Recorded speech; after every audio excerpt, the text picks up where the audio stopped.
जंगल की आग। एक बार एक जंगल में आग लग गई। सभी जानवर आग बुझाने में जुट गए। जिसके हाथ में जो भी पात्र आया वह उसमें पानी भरकर आग में डालने लगा। सभी को आग बुझाने में जुटा देख एक नन्ही गौरैया भी अपनी चोंच में पानी भर भर कर आग में डालने लगी। एक कौवा दूर सुरक्षित डाल पर बैठा तमाशा देख रहा था। वह गौरैया के पास आकर बोला, नन्ही गौरैया, क्यों बेकार मेहनत कर रही हो?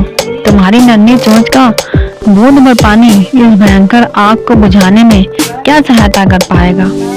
गौरैया बोली, यह तो मैं भी जानती हूँ, परंतु यदि कभी इस आग के बारे में बातें होंगी तो मेरा नाम आग लगाने वालों में नहीं अथवा तमाशा देखने वालों में भी नहीं, बल्कि आग बुझाने वालों में लिया जाएगा।